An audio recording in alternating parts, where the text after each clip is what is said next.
Excellent. Well, thank you very much for the invite. Really appreciate it. I think when David came to me and asked me to speak about leadership, it's not a topic I speak about that regularly. Obviously, each one of us have experiences and built up leadership skills through that. So I would say I had to really think about how do I position this, right? And then when we got together, we said, well, why don't we just talk about our own personal experiences and then what leadership we got, leadership qualities or experiences we got from that. So I'm going to give you a little bit of a journal of my life, okay, and hopefully it doesn't bore you to tears here, but and then really pick out what are the leadership qualities I've got from those experiences. Some of these learned from books as well, there's no doubt, and these days YouTube, right, because it's a source of all knowledge. And but at the end of the day, it is really the people that pour into you over your career that I feel has the biggest impact on how you act as a leader. So, going way back, and because this is also to encourage young folks to go into the career of being a chartered accountant, I had no idea what I wanted to do when I started my journey of thinking about where I'm going to be one day. So when I was the equivalent of a senior matric in South Africa, I really had no clue, right? I wanted to be a pilot, I wanted to be this, I wanted to be that. I mean, it was ridiculous. So just to get people off my back, I used to say, I want to go into business. And so, but what does that mean? I mean, business. Everybody's in business. If you're an artist, you're in business, right? So, one of my dad's friends said to me, well, I'm a chartered accountant. He was a pretty successful guy. He said, why don't you think about going to chartered accountant? Genuinely, I did not know what that was, right? I mean, obviously the accountant kind of gives it away. I don't know what chartered meant. It sounded cool, but who knows, right? So what I did is I went into the military first and did a part-time study. So I did Air Force. I went to the Air Force and I became an air traffic controller, actually a mission controller in the Air Force. And again, this is where your journey starts about learning, right? So what that teaches you is teamwork, the importance of teamwork. It teaches you discipline, which I definitely needed at that age, right? So, but it teaches you a few things that you don't want to duplicate either. So military is very hierarchical, and if I'm a lieutenant and I'm going to tell a sergeant what to do, that's how I'm going to do it. Whereas I did not like that philosophy. To me, if you have to use your title to get things done, that's not a good thing. So again, you learn the things that you had from there, the discipline, the tenacity, frankly, performance under pressure. If you're an air traffic controller, oh my word, I didn't realize, until you step out of it, like how much pressure you actually on. You're doing 4-hour shifts. It's massive amount of pressure. But you learned a lot of things, but you learned what not to do and what leadership qualities you really don't like either. Anyway, so I decided, okay, well, this is a good thing. I'm going to go into chartered accountant. So I enlisted in the university in Johannesburg. For those from South Africa, it's called WITS. The whole name is University of the Witwatersrand, right? So long word. In America, I don't even bother, right? So I went there full-time, studied. I'm not a national accountant. I worked like a dog to try and get this, but I knew that it'll help me get into, I just thought of it as middle management, right? It'll help you get into middle management, and then you can find your future from there. And well, I tell you what a great decision that was. So even though I slogged through it, and I really had to understand how, revenue recognition, a whole bunch of it, I really had to work hard at that.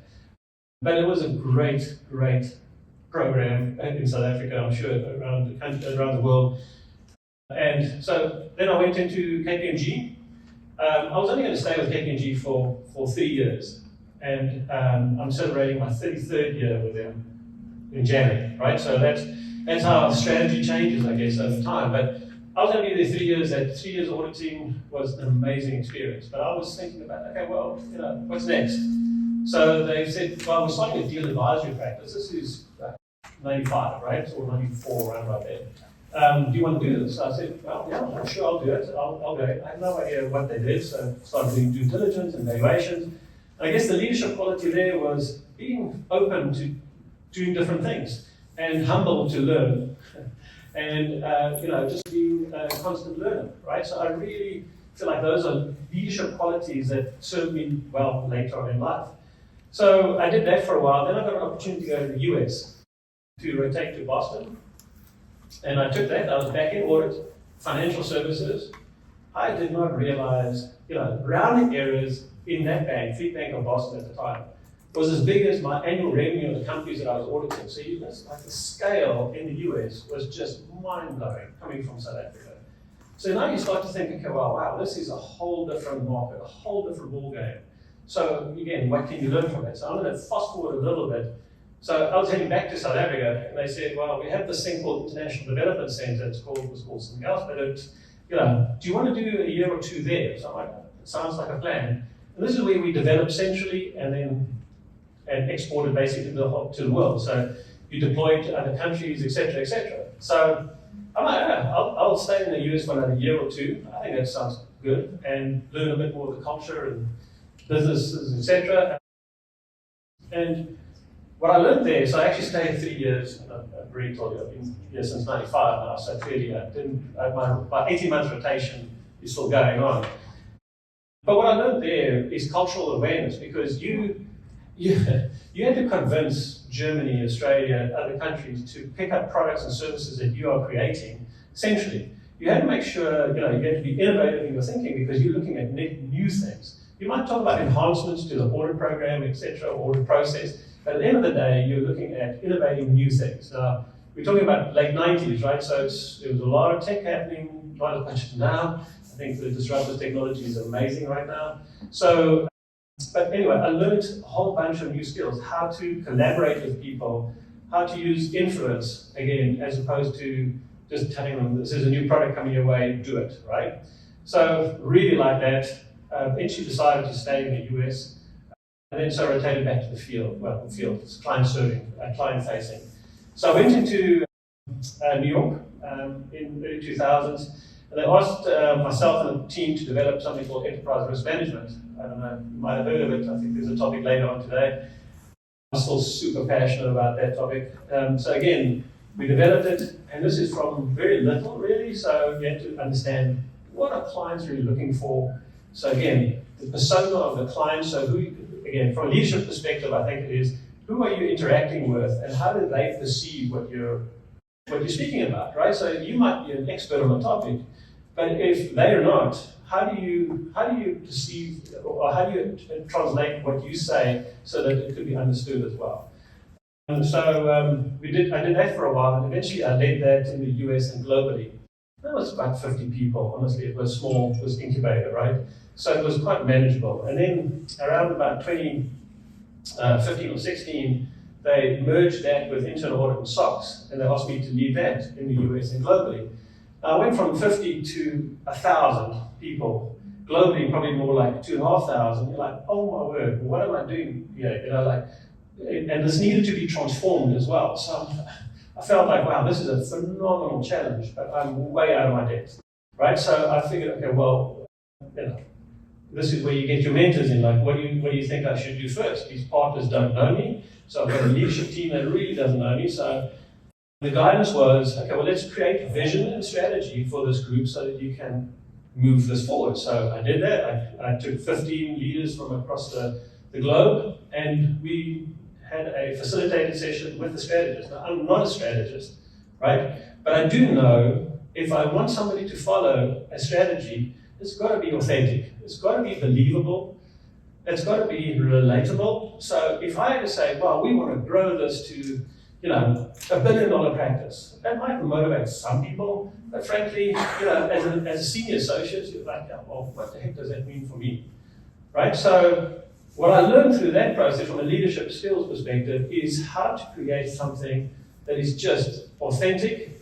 How do I create something that people can follow and relate to?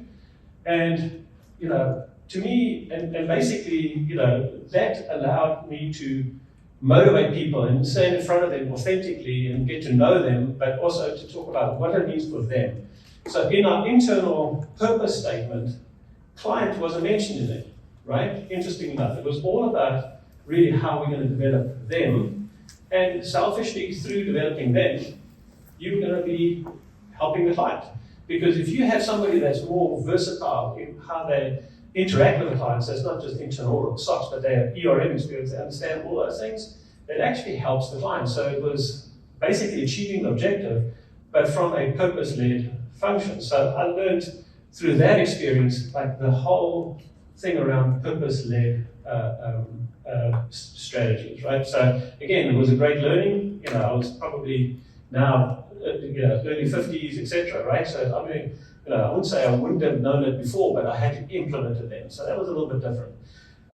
So from a personal perspective, I always had a philosophy of being in a leadership role only for 5 years.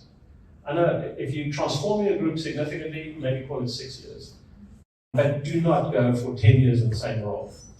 And I actually, when I got the broader network role, which was internal SOX, etc., I publicly stated I'm in this role for 5 years. And part of it was I did not want partners to feel like, oh boy, he's in his late 40s at the time. He's just going to ride this out till he has to retire at 60, and therefore, what is my truth? And so I wanted them to know that I'm not here for the long term. I want to make as much impact as I possibly could, but then I want to hand it over to somebody else. So basically working your way out of a job. And so that's what I did, right? So I transformed it, helped them, and started to look at what is next for me. So what is next for me at the moment, it was mentioned briefly as well. So I moved back into, I've always been a lead partner, honestly. Even no matter what role I had, I just love that role, right? So being a lead partner, meaning you're connecting the dots for your clients. So they just put me onto 3 significant clients, right? I asked them whether I can incubate something called a board advisory practice.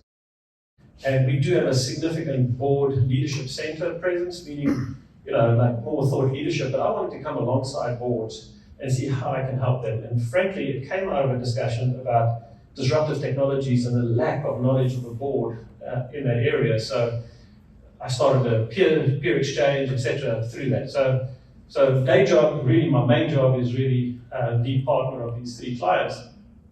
And then the board advisory practice, and then I sit on the KPMG board.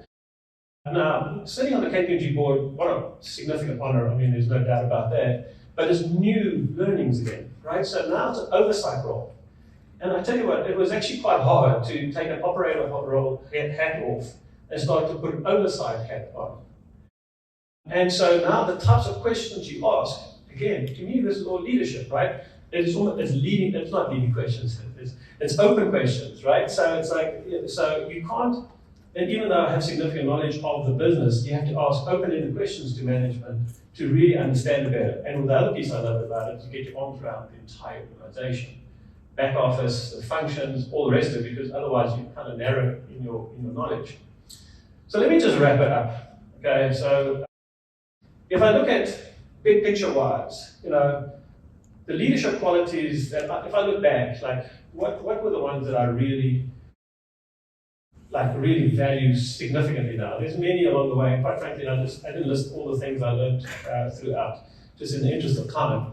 But I want to talk about, just summary-wise, but I also just want to talk about legacy very quickly as well. So if I think of the big picture things that I've learned, if just looking at over the years, one is make sure that what you do is purpose-driven, right? From a leader perspective. Be authentic. Be your authentic self. If you are trying to be, somebody you're not, they're going to see through it so quickly. So if I had to try to be authoritative, like everything, like it's my way or the highway, honestly, that's not what I am, right? I love to collaborate. Now and again, you have to make quick decisions. I get it, but I love to make sure that I bring people along. That's just my style. So be authentic, right? Listen and be humble, because at the end of the day, especially if you're starting things new, like when I started board advisory practice, I really didn't know, what was needed. The board doesn't have budget, right? So how am I going to further this cause, right? And there's probably a couple of things else that could come out of that whole story of my career. But I wanted to leave you really with the discussion around legacy, because legacy, how you define your legacy does drive your leadership style.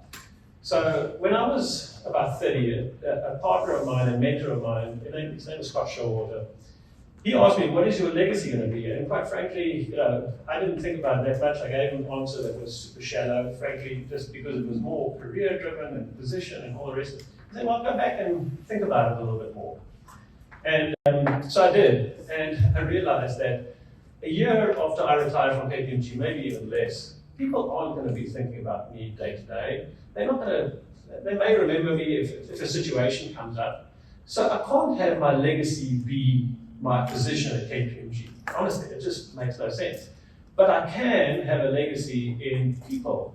Like I've allowed people to advance, I've allowed them to pay mortgages and all the rest of it because of what I've done or the leadership position I've had.